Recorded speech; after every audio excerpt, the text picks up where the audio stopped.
এখানে আমরা একটা ট্যানেল ফর্ম করলাম ঠিক কেন্দ্র দিয়ে, এই কেন্দ্র দিয়ে আমরা একটা ট্যানেল ফর্ম করলাম ভেতর দিয়ে, হ্যাঁ ভেতর দিয়ে আমরা একটা ট্যানেল ফর্ম করবো এইটা এই দিই এই, এরপর হচ্ছে এই, এটা হচ্ছে একটা ট্যানেল। এই ট্যানেলে যদি আমরা কাজ করি সেটা হচ্ছে এখানে যদি একটা পাথর, হ্যাঁ যদি ছেড়ে দিই তাহলে এই পাথরটা দেখবা যে এখান থেকে এখানে সরাসরি স্পন্দনে স্পন্দিত হচ্ছে। যদি আমরা পাথরটা এখান থেকে ছেড়ে দিই তাহলে এখান থেকে এই পর্যন্ত নিয়ে এইটা সরাসরি স্পন্দন হচ্ছে। এখানে যদি ছেড়ে দিই তাহলে এই যে পৃথিবীর এই যে কেন্দ্রকে ইয়ে করে এখানে সরাসরি স্পন্দনে ঢুকতে থাকে। তো আমরা যদি পৃথিবীর একেবারে এই পৃষ্ঠে ছেড়ে দিই তাহলে তুমি দেখতে পাবা যেখানে সরাসরি স্পন্দন ঘটতেছে।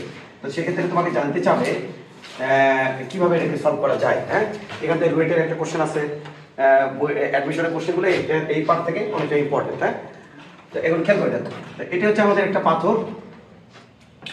এই পাথরটা আমরা এখানে ছেড়ে দিব। তো যখন পাথরটা কোনো এক সময় কোনো একটা মোমেন্টে এখানে আসবে মাঝখানে, তো এখানে আসার পর এটা হচ্ছে আমাদের পৃথিবীর কেন্দ্র। তো পৃথিবীর কেন্দ্রে বলো তো দেখি জির মান কত? তোমরা মানে জানো সবাই 0 পৃথিবীর কেন্দ্রে।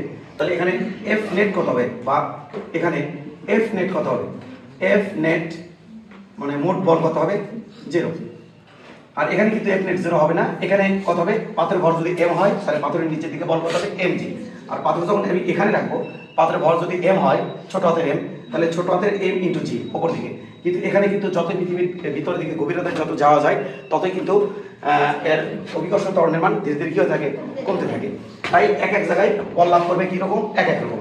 তো এইটা একটু তোমাকে যদি বলার চেষ্টা করি তাহলে এখান থেকে বলে লিখতে হবে। দেখো তোমরা মহাকর্ষ চ্যাপ্টারে পড়ছিলা, মনে আছে কি না?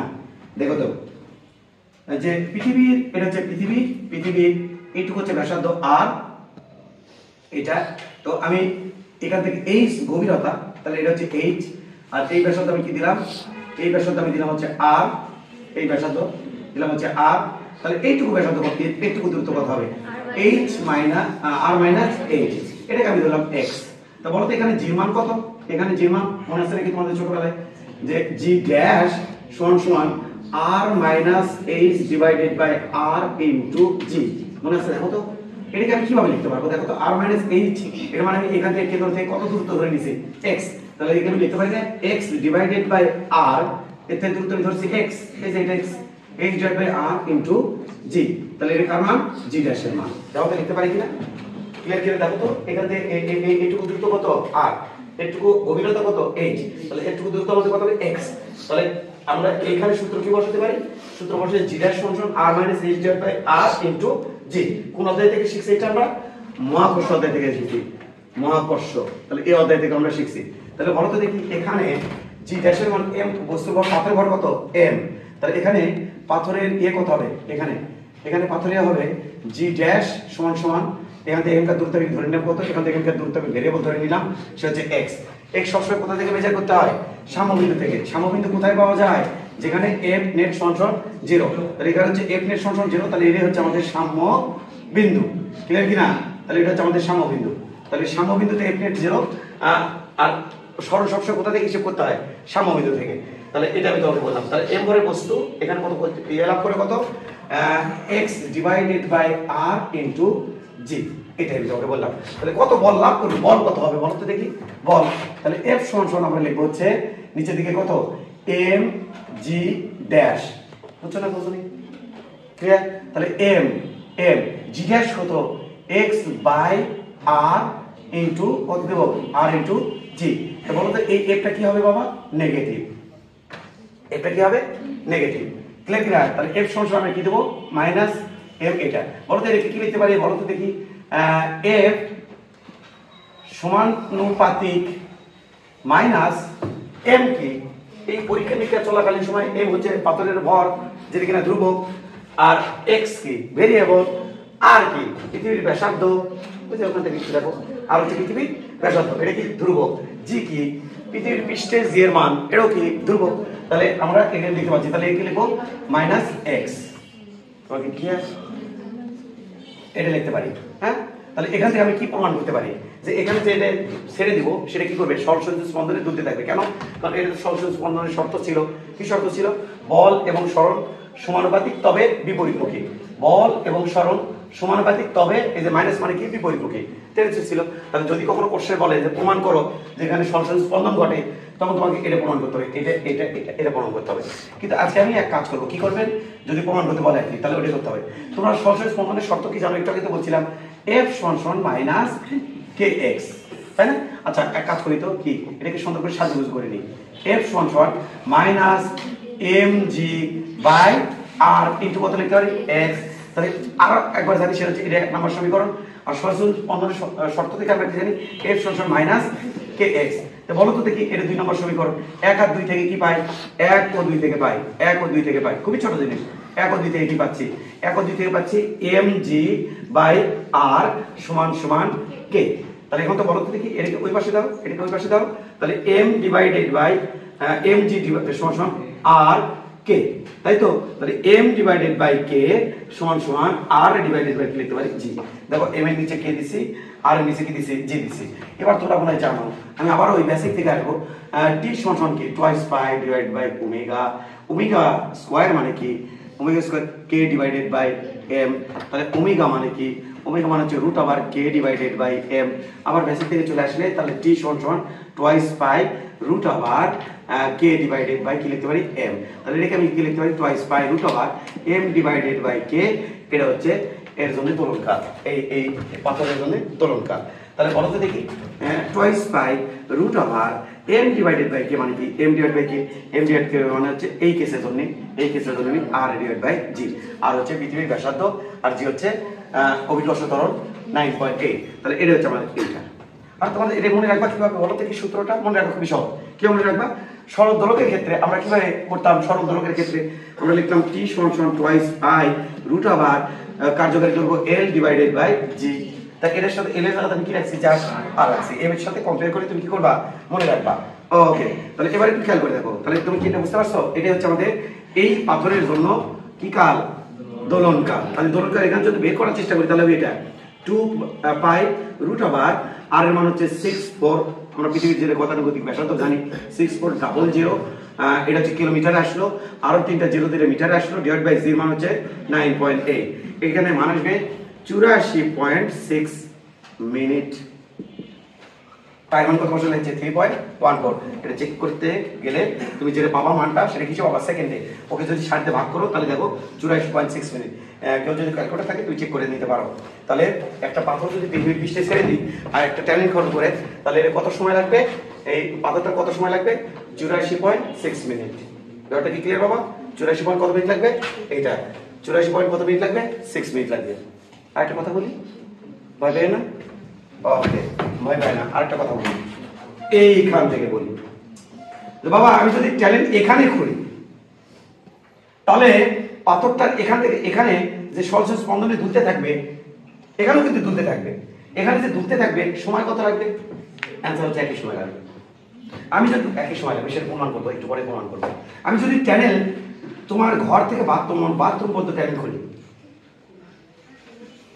ঘর থেকে উকি দিচ্ছ আর ঘরে আসিচ্ছ যদি এটা করি এই ঘর থেকে তোমার বাথরুম যদি ট্যালেন্ট করি তাও দেখবা কত সময় লাগবে সেম সময় লাগবে এমনকি আরেকটা কথা সেটা হচ্ছে এই মাঝ বরাবর যদি ট্যালেন্ট করি এখানে যদি ছেড়ে দিই কারণ এই বস্তু সরলসঞ্চ স্পন্দন হচ্ছে কোন বলের কারণে অভিকর্ষ বলের কারণে তাহলে এখানে যদি আমি ট্যালেন্ট করি তাও কিন্তু এই দিকে সরলসঞ্চ স্পন্দন তুলতে থাকবে তুমি এখানে মনে করছো এই দিকে ট্যালেন্ট করলে মনে হবে না এটা ভার্টিক্যাল আর হরিজন্টাল তখন এখানে যদি পাথর সাইড দিয়ে পাথরের বল কোন দিকে লাভ করবে এইদিকে আস্তে আস্তে এখানে বল আসে কত হবে শূন্য হবে আর এখানে যখন যাবে কেন্দ্রের বলের মান শূন্য হবে আবার এখানে যখন যেতে থাকবে তখন বল অপোজিট দিকে কাজ করবে এখানে তাই ঘটে পাথর যখন এখানে তখন বল কাজ করে এমজি ড্যাশ কোন দিকে কাজ করে বলো এমজি ড্যাশ কোন দিকে কাজ করে নিচের দিকে আচ্ছা তুমি কি জানো এখানে একটা মাইনাস দিয়েছি কেন দিয়েছি বলো তো দেখি কেন দিয়েছি কারণ বল আর এক্স এমজি ড্যাশ কোন দিকে নিচের দিকে আর এক্স আমার কোন দিকে উপরের দিকে যদি পাথর এখানে থাকে এমজি ড্যাশ কোন দিকে হবে উপরের দিকে এমজি ড্যাশ আর এক্স কোথা থেকে হবে এখানে দেখো তো এমজি ড্যাশ আর এক্স সরণ এক্স এটা পরস্পর কি মুখী বিপরীত তাহলে এই যে এই এক্স আর এই বল মানে হচ্ছে এমজি ড্যাশ ওই যে এটা ওই যে বল মানে হচ্ছে এমজি ড্যাশ এইটা আর এটা পরস্পর কি, এইটা এক্স আর এর পরস্পর কি বিপরীতমুখী। বিপরীতমুখী হওয়ার কারণে আমরা কি দেবো, সামনে একখান কি দেবো, মাইনাস দেবো। এইটাই তোমাকে কি বললাম। তাহলে আরেকটা কথা সেটা হচ্ছে কি বাবা, যে ট্যানের যদি আমি এখানে করি তাও আমার কত সেকেন্ড লাগবে, একই সময় লাগবে এবং একই সমীকরণ, কোনো টেনশন নাই। আমরা একটু পরে কোন মানে চলে যাবো। এমনকি ট্যানের যদি এইভাবে করি তাও একই, আমি যদি ট্যানের এই দিক থেকে করি তাও একই, আমি যদি ট্যানের এই মাথায় করি তাও একই টাইম লাগবে। কোন আকারে বেকা বেঁকে যাই করো, তোমার ঘর থেকে বাথরুম পর্যন্ত যদি করো, তোমার বাড়িতে বাসা থেকে নানির বাসা পর্যন্ত ট্যানের যদি করো, তাহলে একবার তোমার বাসা থেকে যদি সলসল পনেরো তুলতে থাকো, তাহলে একবার তোমার বাসা, একবার নানির বাসা, একবার তোমার বাসা, একবার নানির বাসা, একবার তোমার বাসা, একবার নানির বাসা। মজা না? আজকে যাই টাইম করা শুরু করে দাও।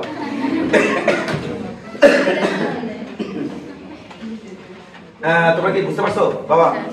তোমরা তাহলে পুরো বেসিক রাম দাম দাম দাম দাম দাম করে কোন বেসিক তুলে থাকো। এটা দাও, পৃথিবীর কেন্দ্র দিয়ে ট্যানেল খনন করলে, ট্যানেল খনন করলে এম ভরের বস্তুর পর্যায়কাল নির্ণয়, এটা হচ্ছে আমার টাইটেল। এটা পাথর যখন এখানে থাকবে নিচের দিকে থাকবে এম জি, এক্স হবে উপরের দিকে। পাথর যখন নিচে থাকবে নিচের দিকে হবে এম জি, এক্স হবে বিপরীত দিকে। এবার পাথর যতই ভিতরের দিকে আসতে থাকবে ততই বলের পরিমাণ কমতে থাকবে, এম জির পরিমাণ কমতে থাকবে। আস্তে আস্তে এখানে এসে এম জির পরিমাণ কত হবে, 0।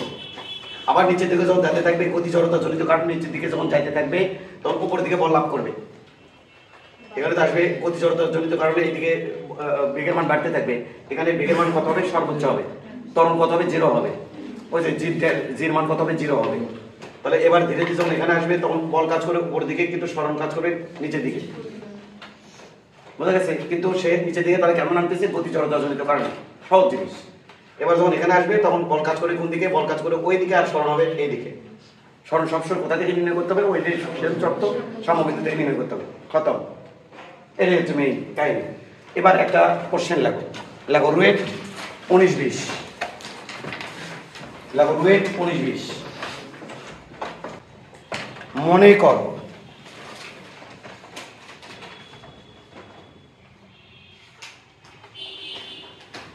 পৃথিবী একটি গোলাকার নিরেট গোলকের মতো।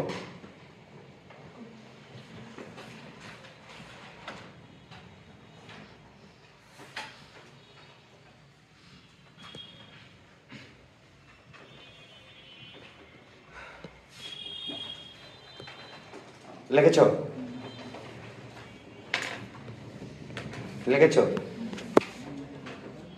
এর কেন্দ্রবিন্দু দিয়ে একটি ট্যানেল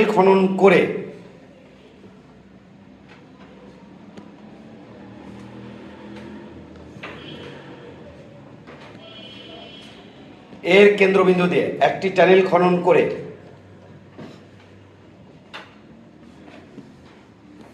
ট্যানেলের মুখে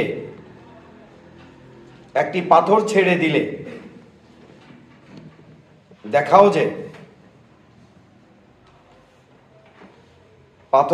ট্যানেলের মুখে একটি পাথর ছেড়ে দিলে দেখাও যে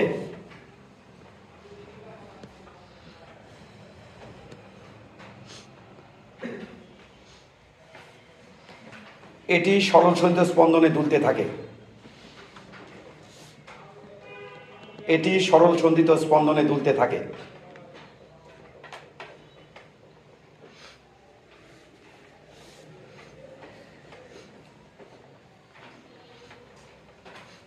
এটি সরল স্পন্দনে দুলতে থাকে। লিখেছ? এটি সরল স্পন্দনে দুলতে থাকে। লিখছো? ওকে। হ্যাঁ দাঁড়াও, কথা আছে আরো। এটা তো অল্প শর্ট কোশ্চেন। এবং এর পর্যায়কাল কত?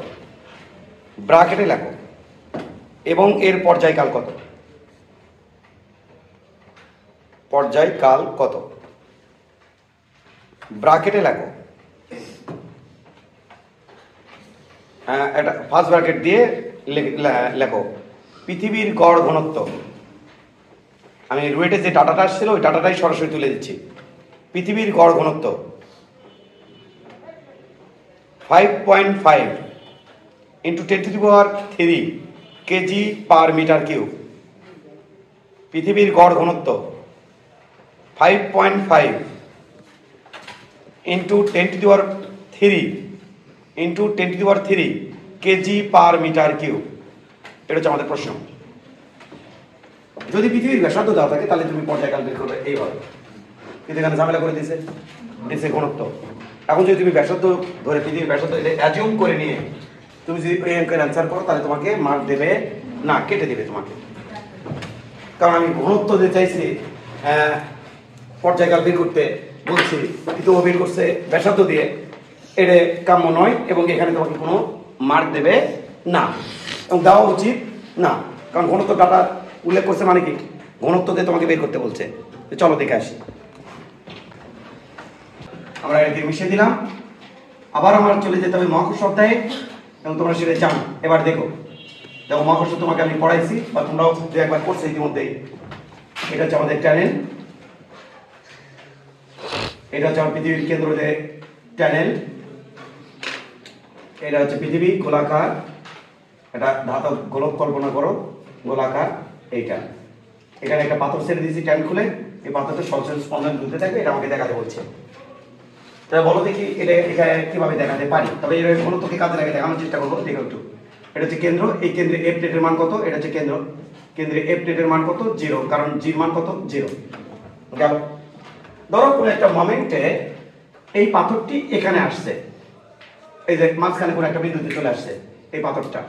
তাহলে কোনো একটা মোমেন্টে এই পাথরটা যদি এখানে চলে আসে, তাহলে এবার আমি যদি তোমাকে জিজ্ঞাসা করি পাথরের ভর, এই ভরটা কত বাবা? ছোট হাতের এম। আর পৃথিবীর ভর যদি বড় হাতের এম হয়, তাহলে বলো তো এখানে যখন আসলো তখন পাথরটি কত বল লাভ করবে? যখন এখানে আসলো পৃথিবী কর্তৃক কত বল লাভ করবে? কোন দিকে বল লাভ করবে? নিচের দিকে। আর স্মরণটা কোথায় হবে? উপরের দিকে। সেই স্মরণের মান কত হবে? উপরের দিকে x। কত ধরলাম বাবা? x। আর নিচের দিকে যে বল লাভ করবে সেই বলের মান কত হবে? দেখো আমরা বেসিকে চলে যাচ্ছি। তাহলে m ভরের পাথর, এই যে m ভরের পাথর, তাহলে কত হবে? দেখো একটু, f সমান সমান g m divided by x এর উপর স্কয়ার। তাই তো? কিন্তু এখানে হলো না। কিন্তু আমি এখান থেকেও আসতে পারি, আবার এর থেকেও আসতে পারি। কোথা থেকে আসবো চিন্তা করতেছি, এখান থেকে আসলেও চলে, এখান থেকে আসি যাও, আবার ভিতর থেকেও আসতে পারি। এখানে বল লাভ করবে যেটা, সেটা হচ্ছে কি, এটা কিন্তু হলো না। এখানে কিন্তু এটা চেঞ্জ করতে হবে, কারণ এই এম ভরের বস্তু যত ভিতরের দিকে ঢুকতে থাকবে ততই বলের পরিমাণ কমতে থাকবে। সেটা বোঝানোর জন্য আমরা কি করব, এখানে আমরা একটা কাজ করব। দেখো কিন্তু এখানে আমরা কত বল লাভ করবে সেটা বোঝার জন্য এখানে আমি একটা কি রাখবো? সার্কেল রাখবো। সার্কেলের মধ্যে পৃথিবীর ভর, আমরা বলছি এদিকে তাকাও, পরে কিন্তু এলোমেলো হয়ে যাবে। সার্কেলের মধ্যে পৃথিবীর ভর এম ড্যাশ, তাহলে বাবা এখানে দিতে হবে এম ড্যাশ। যখন পাথর এখানে থাকবে তখন ভর হবে পুরোটা, যখন পাথর আসবে এখানে তখন ভর হবে এই যে বৃত্তের মধ্যে যেটা থাকবে, মানে ভিতরে খোলকের মধ্যে যেটা থাকবে খোলক, যখন এখানে চলে আসবে তখন খোলকের মধ্যে একটুকু ভর থাকে। এটা আমরা মহাকর্ষ অধ্যায়ে বলে নিতাম। তাহলে হবে এইটা। বিষয়টা কি ক্লিয়ার? বোঝা গেছে? আচ্ছা, আর এখানে জির মান কত হবে বলো দেখি? জির মান জি যদি আমি লিখি তাহলে তোমাকে আমি কি কন্টামিনেট করে দিব কিনা বুঝতে পারছি না। এখান থেকে দিলে দেওয়া যাচ্ছে। তো বলো দেখি এখান থেকে সামনের দিকে আগাই। তাহলে এফ সমান সমান জি, এম ড্যাশের মান কি হবে? এম ড্যাশ কিন্তু রবা, এম ড্যাশের মান কি হবে? বলছে গড় ঘনত্ব সেম। এদিকে তাকাও, এখানে ঘনত্ব যদি রো হয়, বাইরেও ঘনত্ব রো, প্রত্যেকটা বিন্দুতে ঘনত্ব সেম। গড় ঘনত্ব কথা বলছে, গড় ঘনত্ব মানে প্রত্যেকটা পয়েন্টের ঘনত্বের মান সেম। তাহলে ভিতরে এটা খেয়াল করো, একটুকুর ভর কত? কার ভর? পৃথিবীর। এটা যখন এখানে থাকবে, শোনো এটা কল্পনায় নাও, পৃথিবী ট্যানেল করছে ভিতর দিয়ে, যখন ইয়ে চলে আসলো ভিতরে, একটু নিচে চলে আসলো, তখন এটা আমার খোলক, যখন আরো নিচে আসলো তখন খোলকটা ছোট হয়ে গেল, আরো নিচে আসলো খোলকটা ছোট হয়ে গেল। একসময় যখন এখানে আসবে এমবারের বস্তুটা, তখন চার পাশ দিয়ে কোনো ইয়ে হচ্ছে, খোলক হচ্ছে না, তখন চার পাশ দিয়ে বল সমান হচ্ছে। উপরে মাটি দিয়ে ওইদিকে বল, নিচের মাটিগুলো দিয়ে এইদিকে বল, এই পাশে মাটিগুলো দিয়ে এইদিকে বল, এই পাশে মাটিগুলো দিয়ে এইদিকে বল, সব বল কি ব্যালেন্স। তার মানে ব্যালেন্স হচ্ছে কোথায়? কেন্দ্রে। কিন্তু যখন আমার পাথর এখানে থাকবে তখন খোলকটা হচ্ছে এটা, যখন পাথর এখানে থাকবে তখন খোলকটা এটা। তো যত পৃথিবীর ভর যত কমতে থাকতেছে ততই আমার বলের মান কি হচ্ছে, কমে যাচ্ছে, এটা বলা যাচ্ছে। তাহলে এখানে আমি কি লিখতে পারি দেখো তো, রো ঘনত্ব রো সমান কি লিখতে পারি, m dash divided by m ভাগ ভি। ভি সে ভিটা কতটুকু আয়তন, এই যে লাল বৃত্তটার আয়তন, বৃত্ত না তো এটা গোলক, ছোট গোলক, পৃথিবী বড় গোলক আর এটা হচ্ছে গোলকের মধ্যে গোলক। তাহলে এটা আমাদের কত হচ্ছে, আমাদের এটা লিখতে পারি এম ড্যাশ সমান সমান কি লিখতে পারি, এম ড্যাশ এটা সমান সমান রো ইনটু ভি। রো থাক ঘনত্ব দেওয়া আছে কোশ্চেনে, রো থাক, ভির মান হচ্ছে 4/3 পাই এক্স এর উপরে কিউ। বাবা এই গোলকের ব্যাসার্ধ এক্স, তাহলে হচ্ছে এক্স এর উপরে কিউ মানছো। চলো এখানে একটু মানটা বসে দেওয়া হয়েছে 4/3 এফ সমান সমান 4/3 পাই এক্স এর উপরে কিউ, এইটা ইনটু রো, সাথে হচ্ছে এম, নিচে দেখছে এক্স এর উপরে স্কয়ার। বাপুরাম সাপুরে দিলাম কেটে, দেন কেটে। কিন্তু একটা কথা আছে যে এটা তো ভুল হয়েছে, পরে সেটা সমাধান করতেছি, এটা এটা কেটে দিলাম, দুটো এক্স স্কয়ার এখানে আর এটা দুটো এক্স আর উপরে তিনটা এক্স কেটে দিলে দুটো দুটো কাটা একটা থাকে। তাহলে কি হচ্ছে এফ সমান সমান 4/3 পাই এক্স পাই জিরো পর এক্স পর লিখি জি রো এম এক্স, এটা তো হচ্ছে নাকি। তবে এখানে একটা কথা আছে, সামনে কি হবে এখন মাইনাস, কেন, কারণ এই এক্স আর এফ এর মধ্যে রিলেশন কি ঋণাত্মক, কারণ একটা আরেকটা এফটা কোন দিকে নিচের দিকে, এক্সটা কোন দিকে উপরের দিকে, এই যেটা। এখান থেকে আমি কি লিখতে পারি বলো, এখান থেকে এটা এক নম্বর সমীকরণ দাও। হ্যাঁ এখান থেকে আমি লিখতে পারি যে এফ সমানুপাতিক মাইনাস এক্স, অতএব পাথরটি সরল, এই যে সরল স্পন্দনের সমীকরণ প্যাটার্নের মধ্যে পড়ে গেছে, সরল স্পন্দনের প্যাটার্নের সমীকরণের মধ্যে পড়ে গেছে। তাহলে অতএব পাথরটি সরল ছন্দিত ছন্দিত ছন্দিত আচ্ছা ছন্দিত স্পন্দনে স্পন্দনে স্পন্দিত হয় বা সরল স্পন্দন ঘটায় ঘটায়। এই যে একটা অংশ হয়ে গেল গেল। দাঁড়াও বুঝে লিখছে না বুঝে তোমার কার সাথে কার রিলেট করছে মনে থাকবে না ধরলে, তুমি যদি লজিকটা ধরতে না পারো তখন তো মনে থাকবে না পরীক্ষায়। একটা দুটো বোঝা যায় না, একটা সেমটার পরীক্ষায় তুমি নিয়ে যাবা কেমিস্ট্রি বেসিক, কেমিস্ট্রি সূত্র, কেমিস্ট্রি বিক্রিয়া, আবার তুমি নিয়ে যাবা ফিজিক্সের এতগুলো অধ্যায়ের সূত্র মাথায় স্টোর করে, ফার্স্ট পার্টের সূত্র, সেকেন্ড পার্টের সূত্র, আবার তুমি নিয়ে যাবা, আরে ভর্তি পরীক্ষা কি একদিন কেমিস্ট্রি পরীক্ষা আলাদা হবে, একদিন ফিজিক্স আলাদা হবে, একসাথে সব না। তাহলে নিয়ে যাবার ম্যাথের ত্রিকোণমিতি, তারপর হচ্ছে তোমার দেবো নাকি, আমি দেবো নাকি, দেবো আর ভয় দেবো, হ্যাঁ তোমার সাথে যাবি কি লজিক এবং এই যে কানেকশনগুলো। তাই এখানে তোমার কাজ হচ্ছে কার সাথে কি কানেক্ট করতেছে এটা বুঝে নাও, এই যুক্তিটা তোমার মনে থাকবে। কিন্তু বাদ বাকি সূত্র এটা কোনটি কি কার সাথে কি চলে যাবি আল্লাহ বলতে হলে, তাই ওইটা বেশি জরুরি, কানেক্ট করা বেশি জরুরি, কার সাথে কি কানেকশন দিচ্ছে। এবার তাহলে সামনের দিকে আগায়, ওকে এবার তাকাও, দেওয়া আছে কি ঘনত্ব। তাহলে বলো আমরা কি দেখলাম, সেকেন্ড কোশ্চেনে যাচ্ছি কিন্তু, এফ সমান সমান বলো minus 4/3 pi g rho M x, তাই তো বাবা, এই তো এম এক্স। এফ মানে কি মাইনাস কে সরল স্পন্দনের জন্য, তাহলে এটা এক নম্বর সমীকরণ তো দিয়ে রাখছি, আবারও দিলাম এক। এবার এফ সমান আমরা কি জানি মাইনাস কে এক্স, এটা কত দিলেন 2। তাহলে বলো তুমি কি অতএব এখান থেকে কে মানটা কত বলতে পারি, অতএব 1 ও 2 থেকে পাই, 1 ও 2 থেকে পাই, 2 থেকে পাই, এটা সরল স্পন্দনের শর্ত। বলো তো দেখি কে মান কত বলতে পারি, কে মান হচ্ছে 4/3 pi g rho M, F আছে এফ আছে, এক্স আছে এক্স আছে, মাইনাস আছে মাইনাস আছে, তাহলে এই যে এই পার্টটা মানে আমাদের কি কে। অতএব পর্যায়কালটি সমান সমান রুট ওভার 2 পাই, দেখছো রুট ওভার, আর পরীক্ষা হলে কি হবে m ডিভাইডেড বাই k, তাই না। তাহলে t সমান সমান টুয়াইস পাই ও রুট ওভার ইয়াম, কে এর মানটা বসায় 4/3 pi g rho m m m কাটা 3 লাভ দে উপরে গেল তাহলে t সমান সমান twice pi root over 3/4 pi 0 clear তাহলে চলো দেখি ডাটা কত হয় twice pi root over 3 divided by 4 pi এর মান 3.14 ক্যালকুলেটর মারো হ্যাঁ 6.67 into 10 to the power -11 রোর মান প্রশ্নে দেওয়া আছে ওটাই কাজে লাগাতে হবে 5.5 into 10 to the power 3 এই যে দেখো তো বাবা কত আসে তোমাকে কি কাজে লাগে এই বিচরণকাল বের করতে হবে কি কাজে লাগে বিচরণকাল বের করতে হবে ঘনত্বকে কাজে লাগে বিচরণকাল বের করতে হবে দাঁড়াও তাহলে এর মানে কত হচ্ছে এর মানে কত হচ্ছে 84.4 মিনিট এটা হচ্ছে তার পর্যায় কাল দাঁড়াও বাবুরাম সাপুরে দেখো মানে ভয় পেয়ে গেছো এদিকে দেখো এদিকে তাকাও দেখা যাচ্ছে বাবা দেখো ওখানে লিখবো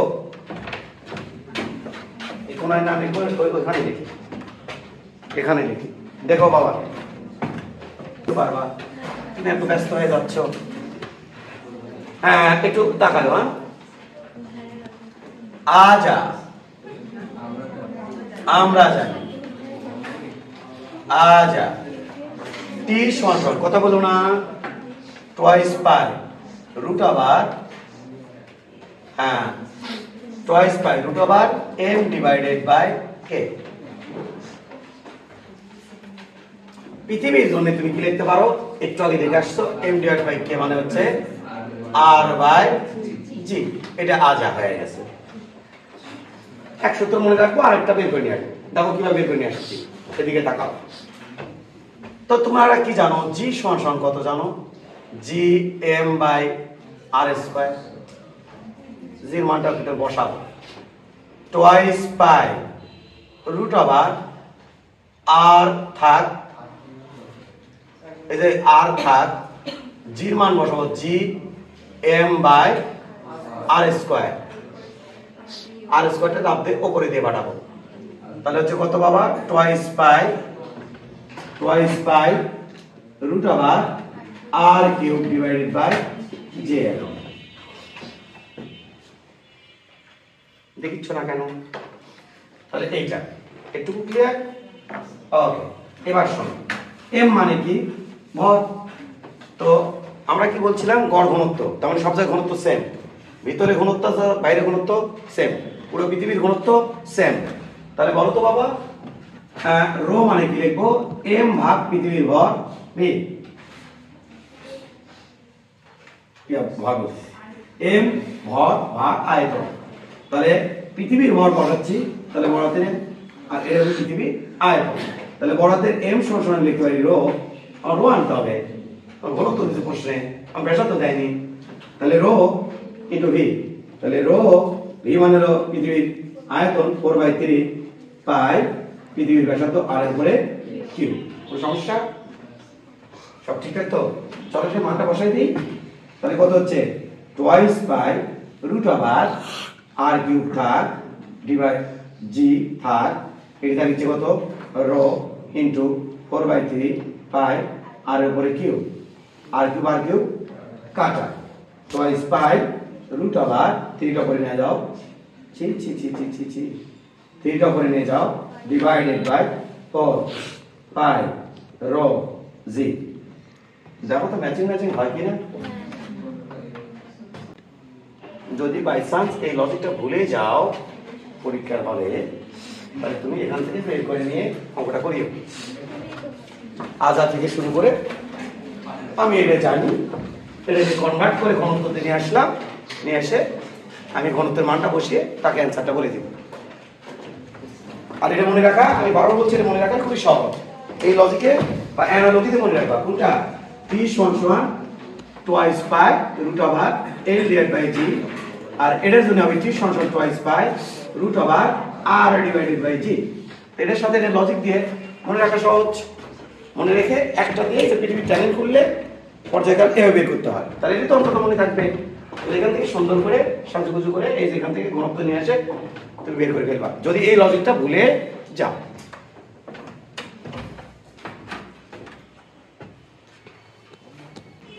সাইডে আমি ট্যান করলাম, হ্যাঁ এখানে আমি ট্যান খনন করলাম, এখানে সাইডে।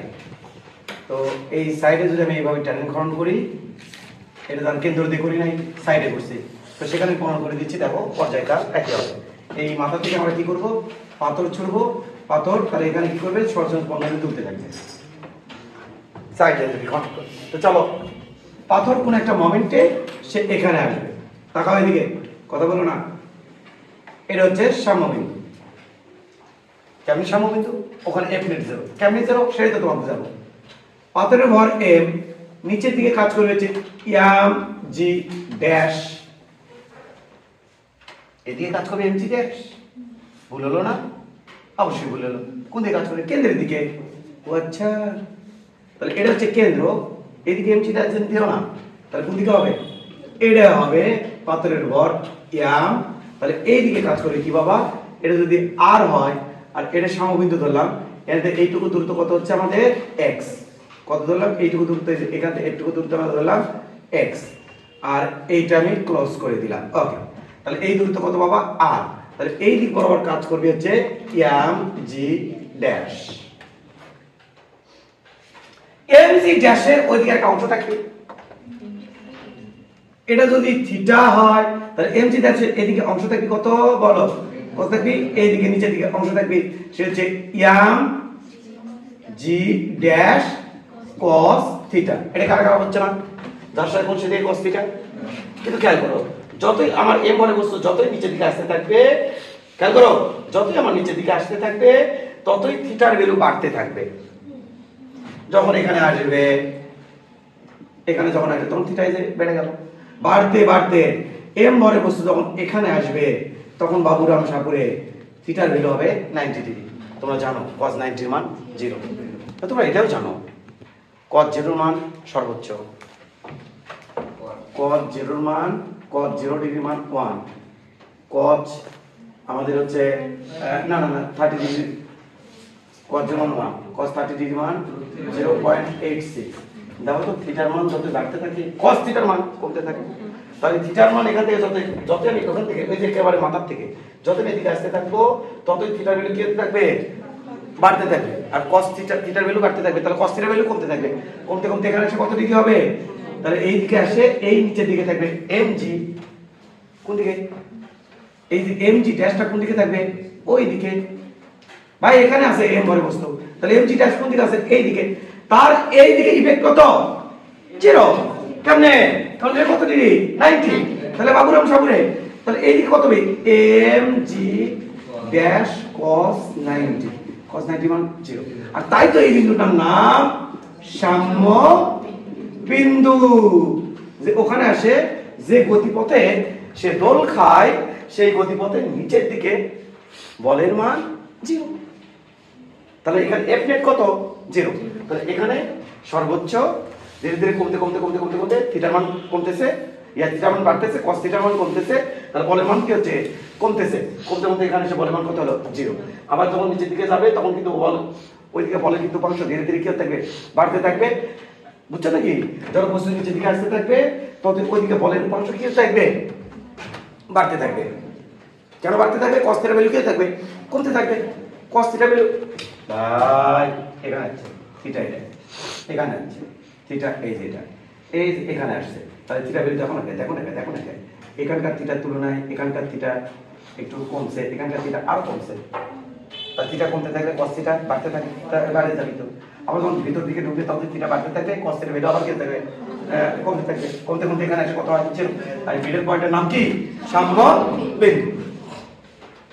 Okay sir, okay clear? তাহলে বলো এখানে f কত বলবো আমি? f হচ্ছে ভেরিয়েবল, সেটা কত হবে? Yam g dash cos theta.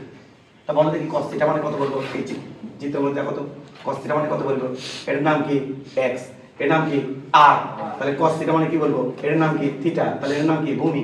আর ওটা কি? অতিভুজ। তাহলে cos থিটা সমান ভূমি দিয়ে অতিভুজ, ভূমি হলো x, অতিভুজ হচ্ছে কত? r। তাহলে চলো বসাও f সমান সমান m g dash x by R. ও ছোট আর না, ছোট আর।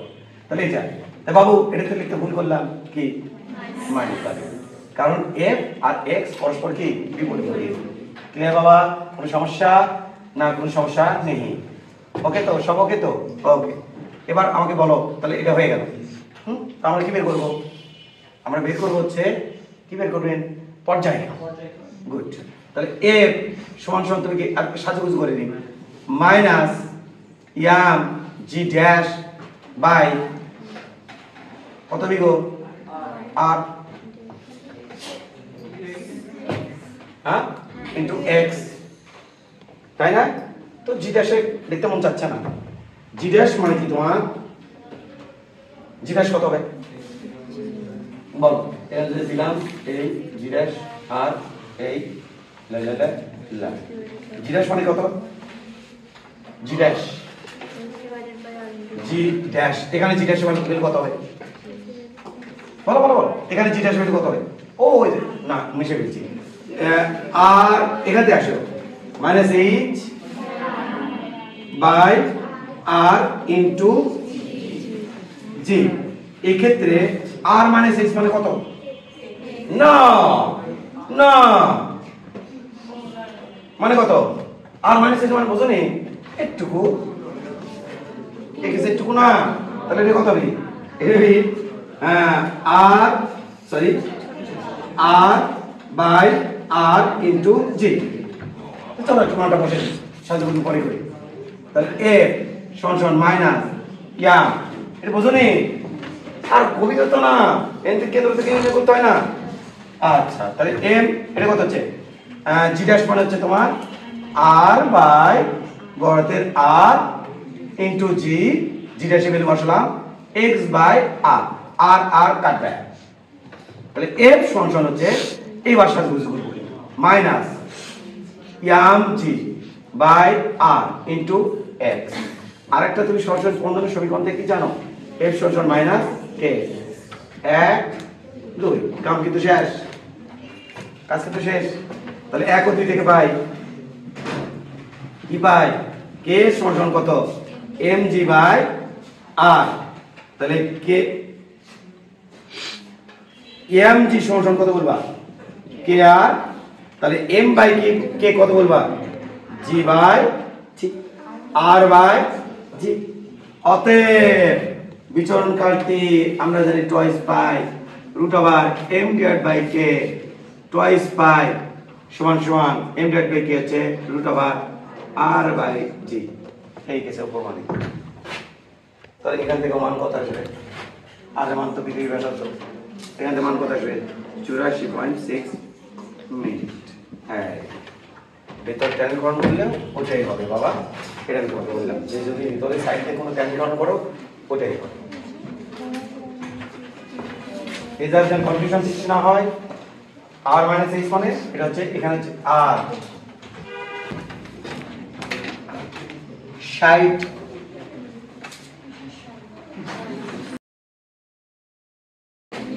স্প্রিং ব্লক সিস্টেমের দোলনকাল নির্ণয়। চার্টে দাও উলম্ব তলে স্প্রিং ব্লক সিস্টেমের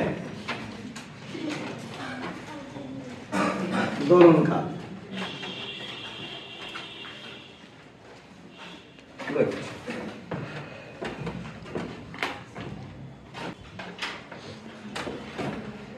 এটা হলো স্প্রিং এর ন্যাচারাল লেন্থ। স্প্রিংটা এভাবে থাকতে চাই। কোনো ভর ঝুলানো হয়েছে না। এবার আমি এখানে এই কলমটা ঝুলিয়ে দিব। ন্যাচারাল লেন্থ কতটুকু মনে আছে? দেখো তো, এই যে এখানে ধরছি, এই যে এরপরে তো আমার ঝামেলা আছে, তাহলে আমি ধরছি এই যে এখানে ঝামেলা ছাড়া ধরছি আর কি। এটা ঝামেলা হয়ে গেছে তো ঝামেলা ছাড়া ধরছি। তাহলে কতটুকু? 1 টাক্কর, তাই না? 1 টাক্কর। এবার আমি এখানে একটা ভর ঝুলাবো। না, রাফাকে একটু পরে ঝুলাবো, ওকেও ঝুলিয়ে দেবো। এবার এইটা তাহলে এবার একটু, এটা তো আমার ন্যাচারাল লেন্থ, কিন্তু কি হচ্ছে যত স্প্রিংটা প্রসারিত হচ্ছে তত কিন্তু উপরের দিকে স্প্রিং বলের পরিমাণ বাড়ছে, ঠিক আছে, এবং সেই স্প্রিং বলের পর আরো বাড়ছে, এক সময় এই কলমের নিচের দিকের এমজি দিয়ে ওপরের দিকের স্প্রিং বলটা ব্যালেন্স হবে। আমরা সেই পজিশনটা দেখতে চাই, এখনো ব্যালেন্স হইতে পারি নাই, এই মাত্র ব্যালেন্স হলো। তাহলে ওপরের দিকে স্প্রিং বল, নিচের দিকে এমজি ব্যালেন্স। এমন অবস্থায় আমি যদি এটাকে একটু টেনে ছেড়ে দেই তাহলে সহজ স্পন্দনে দুলতে থাকে। ওকে, তাহলে এটা আমরা কি বের করতে চাই? এর দোলনকাল বা পর্যায়কাল বের করতে চাই। ক্লিয়ার? তাহলে আমি আবার বলছি, তাহলে আমি যদি এখানে দুটি কলম ঝুলাই, তাহলে এখন ধরো স্প্রিং বল উপরের দিকে 10, নিচের দিকের এমজি কত? 10, তাহলে কি আছে? ব্যালেন্স। কিন্তু ভরটা যদি বেড়ে দেই তাহলে উপরের দিকের স্প্রিং বল 10, নিচের দিকে দুটা কলমের ভর, আরেকটা কলম দেবো, দুটো কলমের ভর, তাহলে দুটো কলমের ভর দেখে এখানে ব্যালেন্স হবে। তার মানে আরো বেশি কলমের এমজি কি হবে? বেশি হবে, নিচের দিকে এমজি বেশি হবে, স্প্রিং বলের পরিমাণ কি লাগবে? আরো বেশি লাগবে, তখন স্প্রিংটা আরো বেশি প্রসারিত হবে। চলো দেখে আসি। দেখি এবার কোথায় ব্যালেন্স হয়। রেডি? হ্যাঁ হ্যাঁ হ্যাঁ হ্যাঁ হ্যাঁ হ্যাঁ, এখনো ব্যালেন্স হতে পারলো না, এখনো ব্যালেন্স হতে পারলো না। হ্যাঁ, স্প্রিং বল বাড়ছে, আরো বাড়ছে, নিচের এমজি তো ফিক্সড, দুটো কলমের এমজি তো ফিক্সড, আরো বাড়ছে, এখনো ব্যালেন্স হতে পারলো না। ওরে, এই মাত্র ব্যালেন্স হলো। তাহলে উপরের দিকের স্প্রিং বল, নিচের দিকে দুটি কলমের এমজি কি আছে? এখানে ব্যালেন্স। এবার যদি আমি একটু নিয়ে ছেড়ে দেই তাহলে ও দুলতে থাকবে। বোঝা গেছে তো? এই যে দুলতেছে, এর আমরা কি বের করতে চাই? দোলনকাল বা পর্যায়কাল বের করতে চাই। এটাই ছিল আমাদের উদ্দেশ্য। উলম্ব তল এতদিন আমরা এইভাবে করছি, এরকম করি নেই, এইরকম করছি না। তার পর্যায়কাল বের করছি, টি সমান twice pi root over m divide by k, এগুলোর জন্য ছিল। আজকে এটার জন্য আমরা একটু দেখতে চাই কত হয়। চলো দেখে আসি।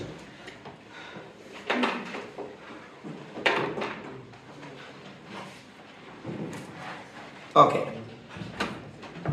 হ্যাঁ একটু দেখি আমরা। এটা সাপোর্ট, একটা স্প্রিং, এটা ভর না ঝুলানো অবস্থায়, এটা এখন ভর ঝুলাই নাই, কারণ স্প্রিংটা নিয়ে আসছি। এবার আমি যখন ভর ঝুলাবো তখন স্প্রিংটা এখানে আসার পর উপরের দিকের স্প্রিং বল এফ আর নিচের দিকে অধিক ভর এম, তাহলে নিচের দিকে এম জি ব্যালেন্স। তো তোমরা জেনে অবাক হবা, বা তোমরা জানোই আগে থেকে, সে হচ্ছে স্প্রিং বল কিভাবে বের করে। স্প্রিং বলের সাথে দূরত্বের সম্পর্ক, স্বর্ণের সম্পর্ক হচ্ছে, নিচের দিকে যত যাবো স্বর্ণ তত বাড়তে থাকবে। স্বর্ণের সম্পর্ক হচ্ছে সমানুপাতিক, এফ সমানুপাতিক এক্স। তাহলে এফ সমান আমি কি লিখতে পারি? কে এক্স। কে হচ্ছে স্প্রিং ধ্রুবক বা সলসেন্সি স্পন্দন ধ্রুবক। তাহলে একটুকু দূরত্ব যদি এক্স নট হয় তাহলে বলো দেখি উপরের দিকে স্প্রিং কত বল লাভ করছে? কে এক্স নট। এটা হচ্ছে স্প্রিং বল। তাহলে একটুকু দূরত্ব কত বাবা? X not. তাহলে উপরের দিকে কত বল লাভ করছে? কে এক্স নট। এই অবস্থায় নিচের চার উপরটা কি আছে? ব্যালেন্স। নিচে এমজি আর উপরে কে এক্স নট কি আছে? ব্যালেন্স। এবার আমরা একটু কাজ করতে চাই। ধরো উপরে বল কত? এই বলটা আমরা লাল কালির একটু ফিল নিতে চাই। ধরো উপরের বলটা 10 নিউটন, তাহলে স্প্রিং বলটা উপর দিকে কত হবে? 10 নিউটন। তাই এটা কি আছে? ব্যালেন্স। উপরে যাবে, নিচে যাবে। এবার এক কাম করব, স্প্রিং বল এটা, এবার আমরা একটা কাম করব। কি কাজ করবেন? এটাকে নিচের দিকে টান দেব, দিয়ে একটু টেনে ছেড়ে দেব, তখন এই দুলতে থাকবে। তো চলো, যখন আমি এই স্প্রিংটাকে টেনে আরো নিচে নিয়ে আসলাম এবং ব্লকটাকে এখানে এমআর বস্তুটাকে নিয়ে আসলাম, নিচের দিকে কি এমজি, এইটুকু দূরত্ব যদি এক্স হয়, এক্স, তো বলো দেখি স্প্রিং উপর থেকে কত বল লাভ করবে? K x not. Not k x. তাহলে কত হবে? কারণ স্প্রিংটা এখানে কোনো বল লাভ করতো না, এখানে কি বল লাভ করেনি? তাহলে যতই নিচের দিকে যাবে, তাহলে এখানে এখান থেকে এই পর্যন্ত সরণ কতটুকু? এই পর্যন্ত। হ্যাঁ, এদের একটু সরণ হচ্ছে x নট প্লাস x। তাহলে এতটুকু সরণের জন্য স্প্রিং উপর থেকে কত বল লাভ করবে? উপর থেকে বল লাভ করবে, উপর থেকে spring ball K x not minus plus x। তোমরা কি সবাই বুঝছো? আচ্ছা, তাহলে এইটুকু দূরত্ব কত বলো? এইটুকু কত? এইটুকু হচ্ছে x। তাহলে টোটালটা কত? তাহলে এখান থেকে যতই আমি স্প্রিং টানতেছি ততই বলের মান বাড়ছে, যতই স্প্রিং টানছি তত বলের মান বাড়ছে। এখানে কি mg আছে শুধু? না, আমারও বল আছে বাবা, কারণ আমি তো নিচের দিকে টেনে ছেড়ে দেব। তাহলে আমার বল নিচের দিকে কত? আমার বল সব নিচের দিকে, এটা কার? F আমার। তো আমার সহ টোটাল বল নিতে চাই 12 নিউটন। তো বলো বলো দেখি, এখানে নিয়ে আসছে, এখানে কি আমার কোনো বল ছিল? এখানে না। এবার আমি কত নিউটন বল দিয়েছি? 2 নিউটন। তাহলে mg কত হয়ে আছে? mg তো ফিক্স, কত আছে? 10। তাহলে 10 আর 2 12। তাহলে বল থেকে উপরে স্প্রিং বল কত? ভাই না হলে তো ওই বল যদি বেশি হতো তাহলে তো আমার হাত উপর দিকে উঠে আসতো। আবার যদি আমার বল বেশি হতো তাহলে তো স্প্রিং আরো নিচের দিকে নামতো। তাহলে স্প্রিং বল কত? 12 নিউটন। এটা স্প্রিং এর বল। এবার আমি যখন এখানে রিলিজ করতেছি তখন শুধু থাকতেছে mg কত? 10, উপরের দিকে কত? 12। তো স্প্রিংটা কোন দিকে উঠে চলে যাচ্ছে? উপরের দিকে। যাই কি করতেছে? দুলতেছে। তোমরা কি পাইছো? তার মানে আমি এক্সট্রা এর থেকে এইটুকু টাইম নিয়ে আসছি। কত বল দিয়ে? 2 নিউটন। তাহলে আগে থেকে mg ছিল, mg কত? 10, আমার 2 কত হলো? 12। আর উপরের দিকে স্প্রিং বল, এইটুকু স্প্রিং সরানোর জন্য কত নিউটন বল ক্রিয়েট হয়েছে? স্প্রিং বল 2 নিউটন। আর এইটুকুর জন্য কত হচ্ছে? বাবা বেশি ধরতে পারবো? আমি তো বোঝানোর জন্য এটা রূপক একটা জিনিস ধরছি। তোমরা কি বুঝছো কিনা? এবার আমি যখন এই বলটাকে রিলিজ করে দিচ্ছি তাহলে উপর দিকের বল 12, নিচের বল 10, তো স্প্রিং উপর দিকে উঠে আসবে এবং উপর দিকে তুলতে থাকবে। ক্লিয়ার? এখানে যদি বলে যে দেখাও যে এটা সরাসরি স্পন্দন ঘটায়, তাহলে আমি কিভাবে এটা প্রমাণ করব? এভাবে প্রমাণ করবে। F net সমান এটা সরাসরি স্পন্দন ঘটায় সেটা প্রমাণ করতেছি। F net সমান mg মাইনাস দেখো k x not plus x। বলো তার মানটা কত? -2। কত? বলছো -2। মানটা কত? -2। -2 না, তাহলে অটো এই মানটা আমার কি আসবে? নেগেটিভ। তাহলে এটা আমার জোর করে আনতে হবে। খবরদার তুমি জানো এটা আগে এটা পড়ে লিখো না, নিজের মনে মাধুরী মিশিয়ে। আর জোর করে আমাকে কি অন করতে হবে? একটু সরাসরি স্পন্দন ঘটায়। তাহলে F net এটা মানে আমি কি লিখবো? mg minus kx not minus kx। এবার পরের লাইনে আমি কি লিখবো? F net mg minus kx not. এটা কি বাবা? দেখো না, এটা কি সাম্যবিন্দু? না, সাম্যবিন্দু। এটা তো সাম্যবিন্দু বা সাম্যাবস্থা। তাহলে এখানে সাম্যাবস্থা কি আছে? kx নট আর mg কি আছে? সমান, ব্যালেন্স আছে। তাহলে আমি কি বলবো? mg মাইনাস kx, কারণ এটা তো সমান। এটা দিয়ে কাটা f net সমান মাইনাস kx। f net সমানুপাতিক মাইনাস x। এই যে যদি কেউ বলে যে এটা প্রমাণ করো যে এটা সরাসরি স্পন্দন ঘটাবে বা ঘটায়, তখন তোমাকে এই যে সরাসরি স্পন্দনের শর্তে আসতে হবে। আমাদের কি শেষ? আর না, কাটে লেখা দিস না, কি বের করবো? দোলনকার। ওকে, নাটকাও। ওকে, বাই করি। কোথায় কনফিউশন হতে পারে? ওকে, তার মানে এটা কি? অতএব এটা কি করে? সরাসরি স্পন্দন। তাহলে লেখো অতএব HM ঘটায়। এই তো লিখে রাখলাম। তো দাঁড়াও, এটা ধীরে ধীরে পড়ায় না, দ্রুত পড়ে মাথার উপর দিয়ে চলে গেলে লাভ আছে? একটু ধীরে ধীরে পড়ায়। তুমি এটা সহ্য করতে পারতেছো না, তোমার লিখতেই হবে এখন। কিসের ধীরে? দ্রুত। ওকে, ধীরে ধীরে দেখতে হবে আমাকে কি বাদ দেন। তো এই পর্যন্ত তো সব ঠিকঠাক আছে না? তো চল একটু দেখে আসি। পর্যায়কালটি সমান কি বলি? Twice pi root over m divided by k। হতে পারে কি না? হতে পারি তো? তাহলে m ডিভাইড বাই k এটা যদি আমি বলতে পারি তাহলে আমরা কি জানি দেখো তো বাবা m g সমান সমান k x নট বাই এই যে তুলে দিচ্ছি কেমন অবস্থা লিখতে পারি কিনা তাহলে বলো তো দেখি m ডিভাইড বাই k এটা সমান সমান কত হবে x not divide by g ওয়ে অকাঙ্ক্ষিত হয়ে গেছে t সমান সমান twice pi root over x not divide by g x not কি রাফা পারবে না রাফা হাসছে বলো x নট কি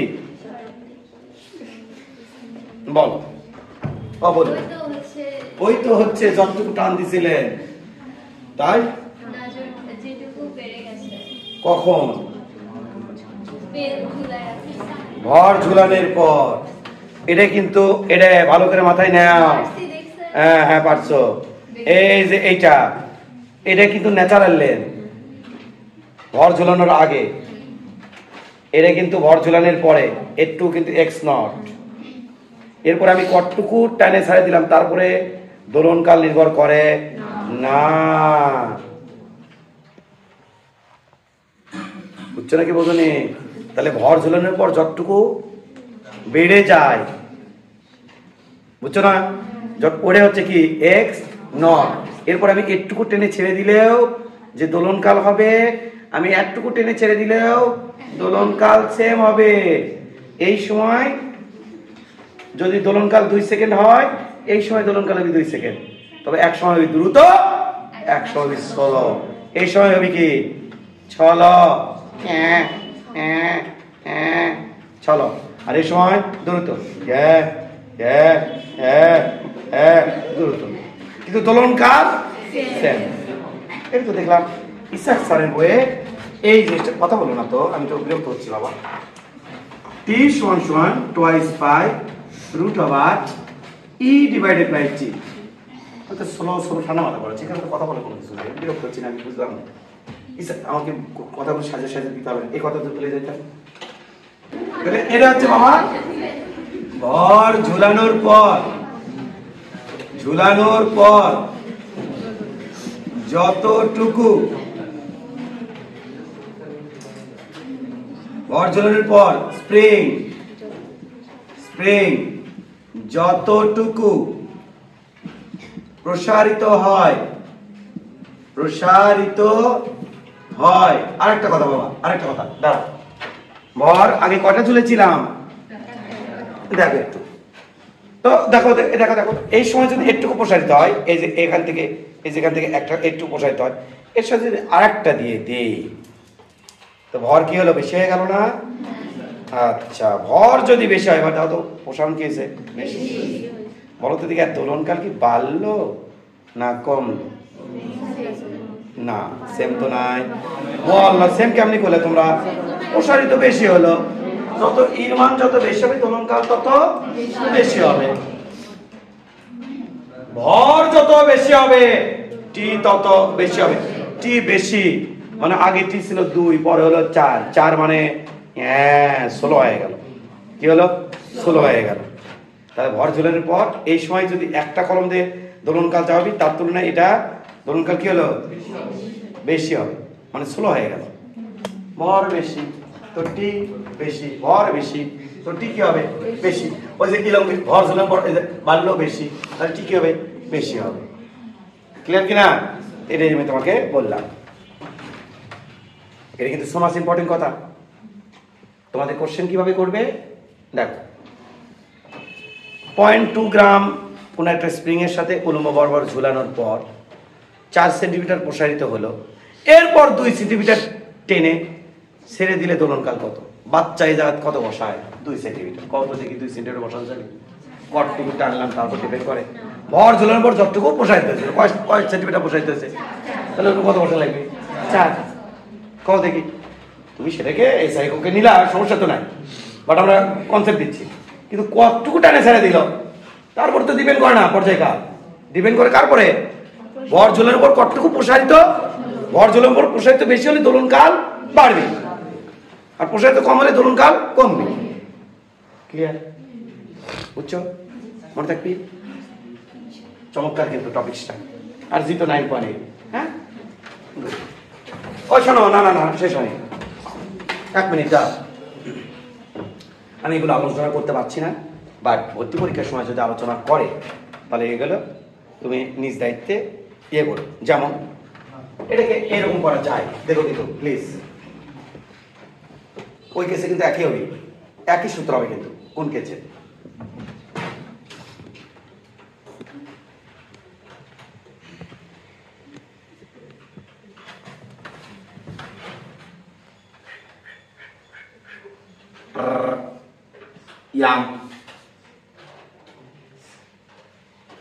দেখো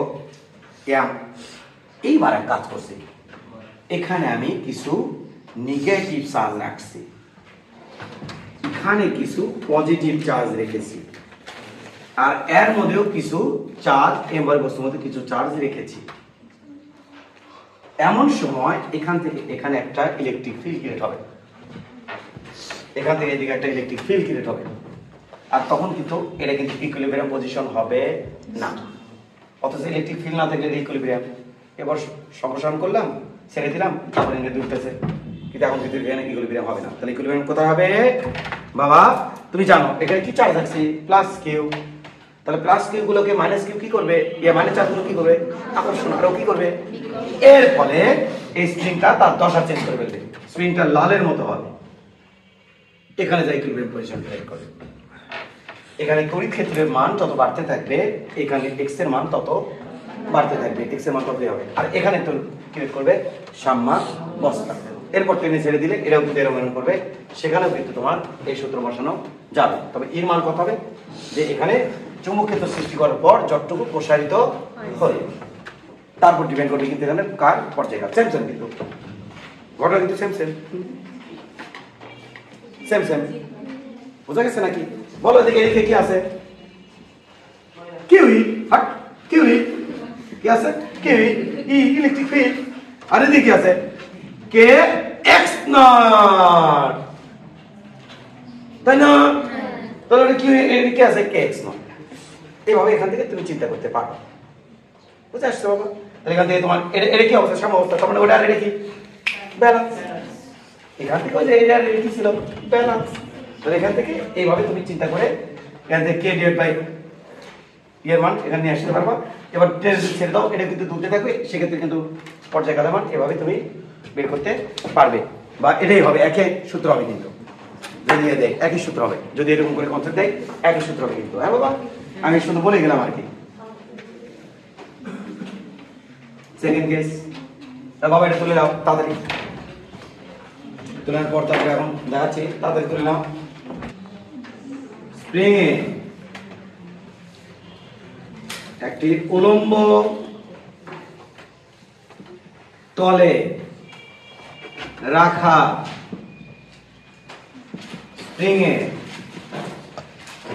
স্প্রিং এ সাথে ভর ঝুলানো পর 4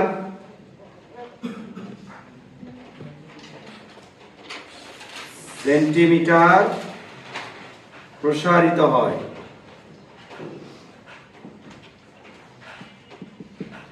এরপর 2 সেন্টিমিটার টেনে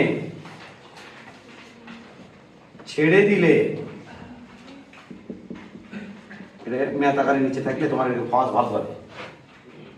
ভালো হবে, না হলে পরীক্ষাতে এলে যাই ভুল করবি। টেনে ছেড়ে দিলে দোলন কাল কত হবে, কাল কত হবে? তাহলে সেন্টিমিটার ভাষা দেখবি, মাথায় ঘুরবি, তখন মনে থাকবি। তাহলে দোলন কাল টি সমান টুয়াইস বাই রুট ওভার 0.04 ভাগ 9.8। এটা হচ্ছে আমাদের আনসার। 2 সেন্টিমিটার ভুয়া, ওটা কোনো কাজই নাই, কনফিউশন সৃষ্টি করার জন্য দেওয়া যায়। কত? 0.44 সেকেন্ড টাইম লাগে। দোলন কাল হবে 0.4 সেকেন্ড।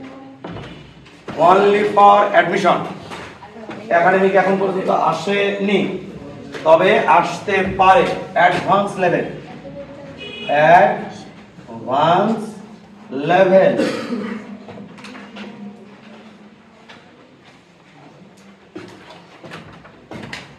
মাঝে মাঝে এই জিনিসটাকে ফোকাস করে তোমাদের বিভিন্ন স্যারেরা। কোন জিনিসটাকে ফোকাস করে?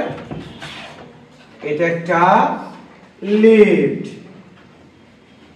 আচ্ছা স্যার, লিফটের ভিতরে একটা সাপোর্ট। লিফটে কি আছে? ধরলাম স্থির।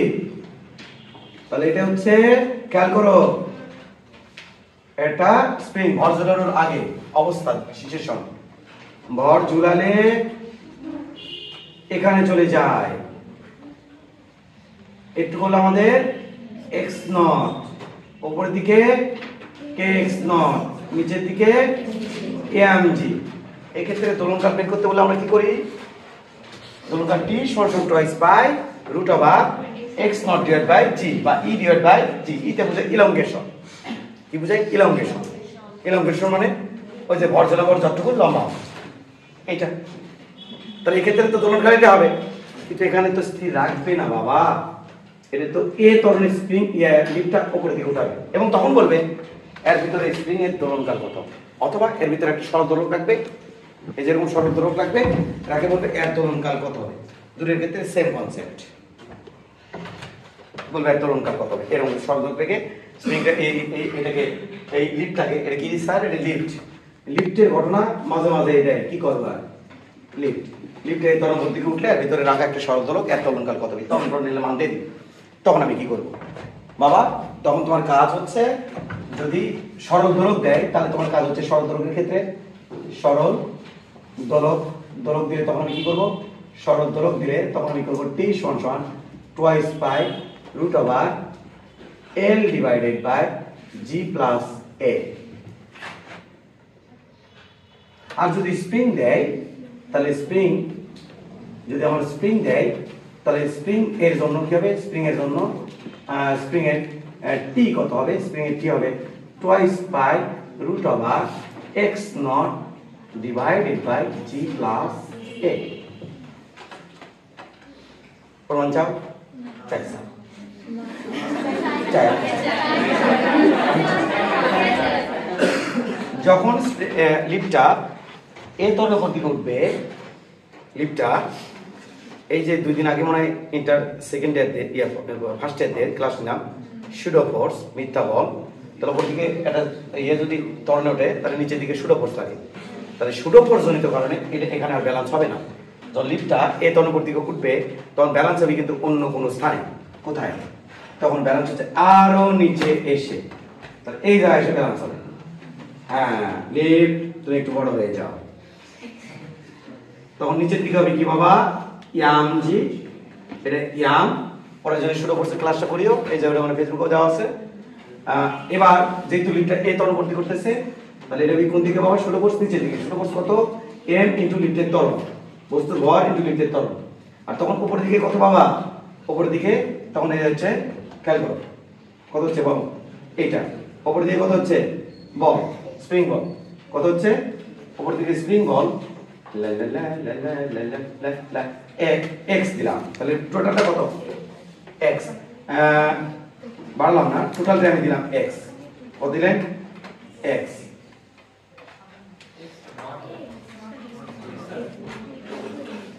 বলো,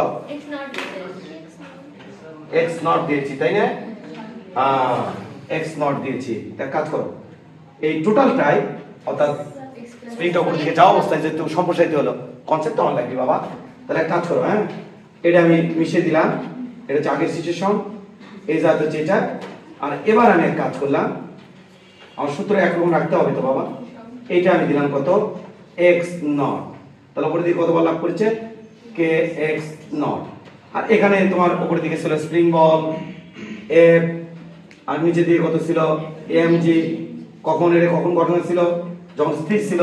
এবার যখন এ তরফ কি করতেছে, তাহলে উপরের দিকে কত? কে এক্স নট, নিচের দিকে কত? M A.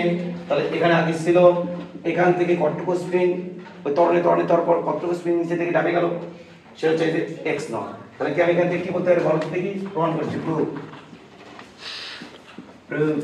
তাহলে কত বলতে? কে এক্স নট সমান সমান mg উপরটাতে নিচেরটা ব্যালেন্স। এটা কি ক্রিয়েট হয়েছে, দুলতেছে নাকি না, সাম্য অবস্থা। এখান থেকে আমার বেসিক লাগবে, তাহলে kx not mg plus ma, তাই তো। তাহলে এবার কত হচ্ছে kx নট সমান সমান m কমন নিলাম g প্লাস a, তাহলে এবার কত হচ্ছে না m ডিভাইডেড বাই k, এটা মানে হচ্ছে কত, m এর নিচে k দিছি, তাহলে x not divided by g plus a। অতএব t সমান সমান টুয়াইস বাই রুট ওভার, কথা আছে অনেক কথা, m ডিভাইড বাই k, এটাকে আমি লিখবো root over 2 pi root over x not divided by g plus m divided by k 2 x not k। এখানে বস্তু ভর ঝুলানোর পর যতটুকু প্রসারিত তা কিন্তু না, সেটা প্লাস উপর দিকে ত্বরণে ওঠার পরও যতটুকু আর একটু সুরক্ষিত থাকার পরে যতটুকু প্রসারিত হয়, তাহলে টোটালটা মিলে কিন্তু কি বাবা x নট। তাহলে ভর অঙ্ক এবং বলবে ত্বরণে যাওয়ার সময় একটুকু প্রসারিত হলে এটা সাম্যাবস্থা দেওয়ার পরে প্রসারিত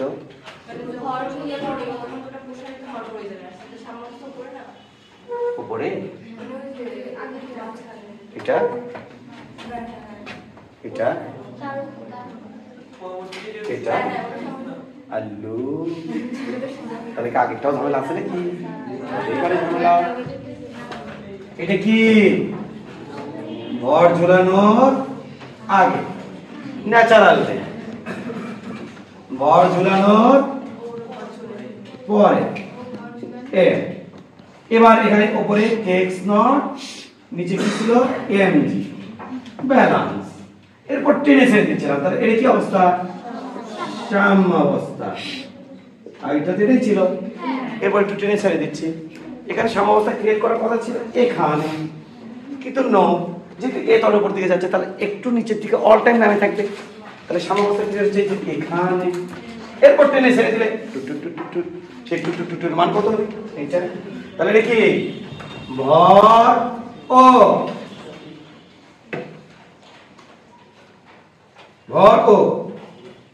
ছদ, ভর ও শিরো PSEUDO ফোর্স, এর ফলে স্প্রিং যতটুকু প্রসারিত হয় টুকু প্রসারিত হয়, ঠিক ঠিক ঠিক।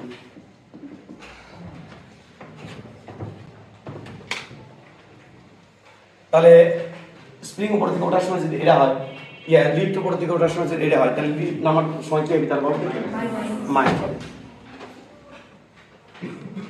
নিচের দিকে নামার সময় তার কি হবে মাইনাস হবে, একই সূত্র কিন্তু। তাহলে লিখবি জি মাইনাস এ, আর উপর দিকে ওঠার সময় জি প্লাস এ।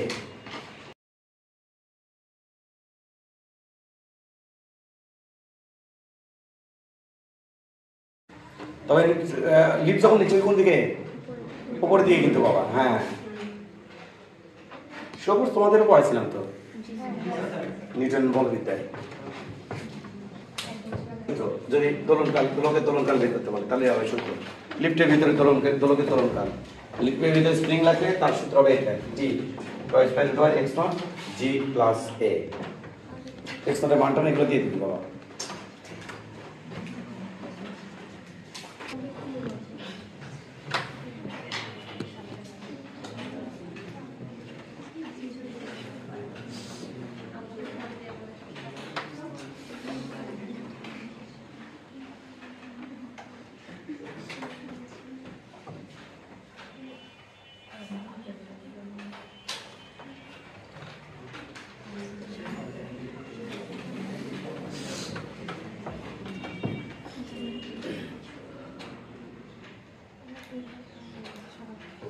তোলা শেষ, এবারে এদিকে তাকাও, এর একটা বাজ, যখন বাসটা স্থির থাকে এদিকে তাকাও, তখন এখানে যদি কোনো একটা কিছু ঝুলে রাখি, এই যে এইটা যাতে কোনো কিছু ঝুলে রাখলে এরকম থাকে, এরকম থাকে, এরকম থাকে, ঝুলে রাখলে এরকম থাকে। কিন্তু বাসটাও যদি ধীরে ধীরে ত্বরান্বিত করে ফেলি,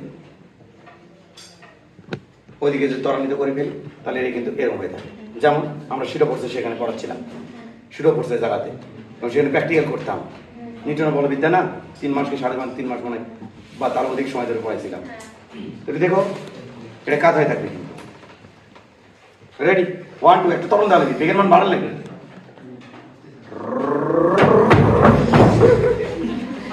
না, তাহলে তুমি যদি একটু টরন দাও, তাহলে যেটা হবে, এটা অল টাইম এরকম করে থাকবে নির্দিষ্ট একটা ত্বরণের জন্য। ত্বরণের মান বাড়াতে থাকলে এটা উপর দিকে উঠতে থাকবে, কমাতে থাকলে এটা নিচের দিকে নামতে থাকবে। তো এমত অবস্থায় আমাদের ঠিক আছে, এমত অবস্থায় আমাদের এই দিকে থাকবে না। তখন কি করবে, লিভ যখন এই ত্বরণের সামনের দিকে ধাবিত হবে, তখন এটা চলে আসবে এই দিকে। তোমার প্রয়োজনে শুরু করতে ক্লাসটা করে নেই, শুরু করতে তো জটিল ইম্পর্টেন্ট জিনিস।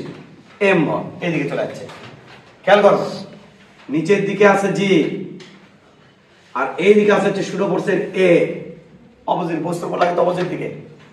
তাহলে বাবা এই দিকে আমাদের আছে জি ডাবল এ ইফেক্টিভ, মানে কার্যকারী জি। তার মধ্যে বাসের মধ্যে, তখন বাসের মধ্যে কার্যকারী জি কত হয় সেটা দেখতে চাচ্ছি। তাহলে জি ইফেক্টিভ কত হবে ওগো, এটা এ ভেক্টর তার মান, এটা বি ভেক্টর তার মান, এ আর বি ভেক্টর মধ্যবর্তী কোণ 90। তাহলে জি ইফেক্টিভ, এখন তো তুমি অনেক বড় হয়ে গেছো, তাহলে এটা সমান হবে root over a square plus b square, কারণ cos 90 এর মান 0 ওই সূত্র বসালাম, r সমান root over a square plus b square plus 2b cos alpha. Alpha মানে এখানে কত আছে 90, তাহলে হবে a স্কয়ার প্লাস 0 পরে স্কয়ার, এটা হচ্ছে জি ইফেক্টিভ। এমন সময় এটাকে যদি আমরা কি করি, আমরা কিন্তু ওইদিকে এই ধরনের বাসটা যাচ্ছে আর এটা কিন্তু দেখা আছে বাসের মধ্যে। এবার আমি কি করলাম, কিন্তু দোলাতে ছেড়ে দিলাম, তাহলে ও এরকম করে দুলতে থাকবে, বাস যাইতে থাকবে। কি মজা, সরল দোলন।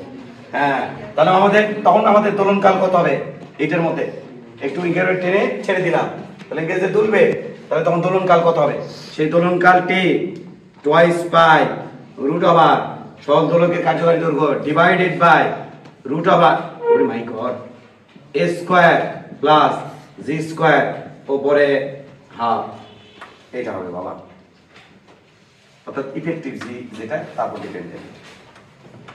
দেখো না এখানে পড়ে দিয়ে গেলে জি প্লাস এ, নিচে দেখলাম যে জি মাইনাস এ, এটি হলো root over a square plus g square, এটা হচ্ছে কার্যকারী জি। এই যে কার্যকারী জি অপোজিট দিকে, তাহলে এর রেসপেক্টিং যে করতে থাকবে, তাহলে একে যে দোলাবে, তাহলে এটা হচ্ছে সাম্যবিন্দু, এই যে জায়গাটা সাম্যবিন্দু, তাহলে এরপরে এঙ্গেল তুলতে থাকবে, আর ওটা দিকে এঙ্গেল করতে হবে, তোকে না করে এখন এঙ্গেল করতে থাকবে, আর ওটা হচ্ছে সাম্যবিন্দু। তাহলে সাম্যবিন্দুর দিকে যে জি কাজ করছে সেটা হচ্ছে এই যে এইটা, ওটা আমাকে বসিয়ে দিতে হবে।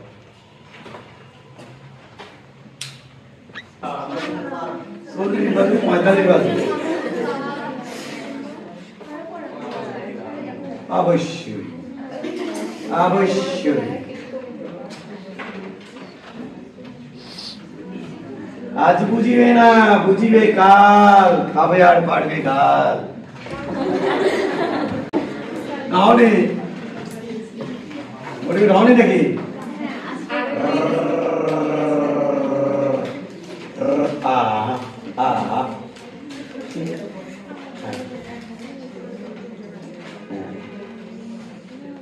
এম বলে বস্তু, এই একটা ব্লকের উপরে, এটা ঘর্ষণহীন ব্লকটা, ঘর্ষণহীন এই ব্লকের উপরে যদি এম বলে বস্তু থাকে, আর এটাকে যদি আমি একটা কাজ করি, এবার এটা হচ্ছে ন্যাচারাল লাইন, তাহলে আমি কি করলাম, এটাকে একটু টেনে ছেড়ে দিলাম, এটা তো প্রসারিত হওয়া অবস্থায় আছে। কেন? কারণ জি এম ভর লক্ষণ আসছে, তাহলে এবার কার কারণে প্রসারিত, জির কারণে না, তা কার কারণে, এই যে কারণে। দেখো নিচের দিকে কি এম জি, এই দিকে কি, এর দিকে হলে এম জি cos থিটা, এদিকে কি এম জি sin থিটা। তাহলে এই দিকে জি ইফেক্টিভ কত হবে, জি ইফেক্টিভ কত হবে, জি ডাবল এক্স ইফেক্টিভ কত হবে, জি sin থিটা না, তাহলে আমি এক কাজ করি, তাহলে এইদিকে কি জি, আর এদিকে কি আছে জি cos থিটা, তাহলে এদিকে কি হচ্ছে জি sin থিটা, আর এদিকে বল কত mg sin থিটা, তাই না বাবা? তাহলে এর এই যে mg sin থিটা জড়িত কারণে বের চলে যাচ্ছে, কতটুকু প্রসারিত হয়েছে ধরলাম, কতটুকু প্রসারিত হয়েছে mg, এই যে n ঘর যোগ করার পর এই যে g sin থিটা জড়িত কারণ কতটুকু প্রসারিত হয়েছে ধরলাম x নট। তাহলে আমাদের কত হবে, সূত্রটা কি হবে, এই স্প্রিং এর দোলনকাল কত হবে, তাহলে দোলনকাল কি সমান টুয়াইস পাই ও রুট আবার x not divided by g sin theta, right right, দেখলে বোঝা যায় g sin এই তলপে না টাচ দেওয়ার পরে দেখলে হয়ে যায়, তাহলে তুমি তো পণ্ডিত হয়ে যাচ্ছ।